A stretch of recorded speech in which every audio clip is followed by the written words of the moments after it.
Hello friend, how is it going? Welcome back to Auto Resource YouTube channel.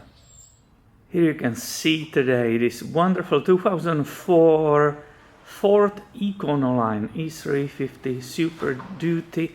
It was a 15-passenger vehicle and it's becoming slowly transformed to that weekend sleeper, weekend warrior, or whatever you wanna call it. So the seats and the panels and all that stuff, it's gone. You can see my future flooring ready. We discovered a lot of rust, which I discussed in different video. The reason was that third brake light, so that's all fixed. That paint still stinks after a few days. That's amazing. And we will speak about this unit, the rear AC and heater unit, which was here previously and was taking a lot of space. And if you was inside of the van, this is what you found. This is the whole unit. This vent, it's going into the actually ceiling. There is that hole, and that was the connector here. That's a blower. The AC unit is right here, and the heater unit, which you see on the ground, is right here. So this way it was facing in the van, and there was a bunch of lines hooked to it. So these two were AC lines. This was a drain, and this was the heater lines carrying that hot coolant. As you can see, it's already plugged by the fiberglass because we are not coming back to it. It will be the weekender. Now to remove it, it was held by the two bolts only. Otherwise it was sitting down by its weight, so it was very easy. This is the one mount, and here is the other one right there.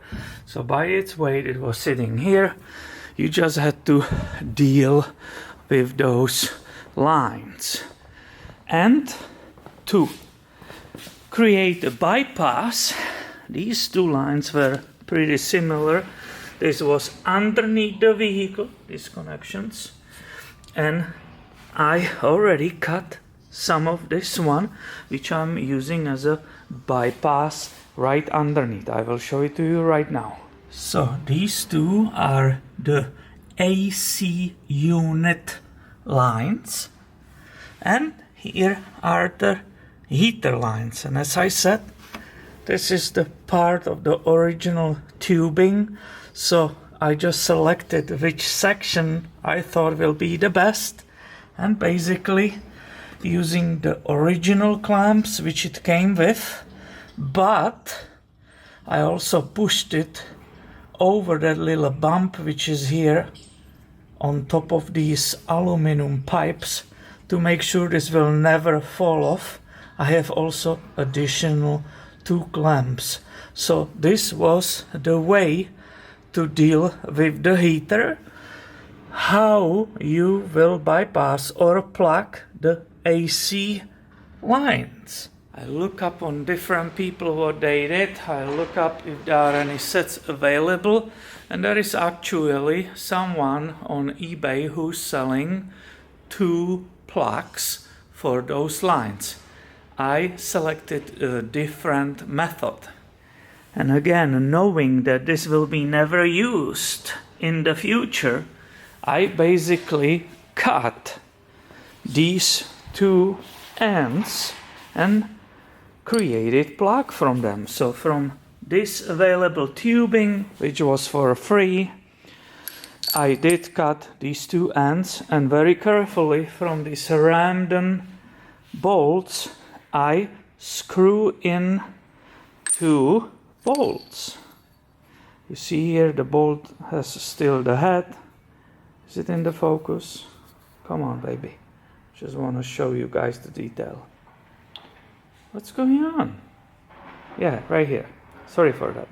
So this is one of those carefully screwed in that aluminum, which was very easy. Just put a little bit of lube, little bit of grease, which helps it. Here I did exactly the same, but the bolt was kind of long, so I actually cut it off.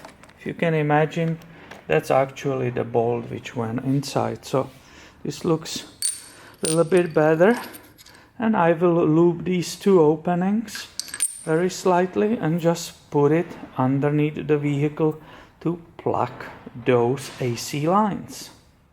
I will say it was pretty easy to do that. It's just when you do it first time and only once in your life, and you think about it, it might be a time consuming. I was just tinkering with it, thinking it through, not wanted to go buy anything extra and spend extra money when there's no reason.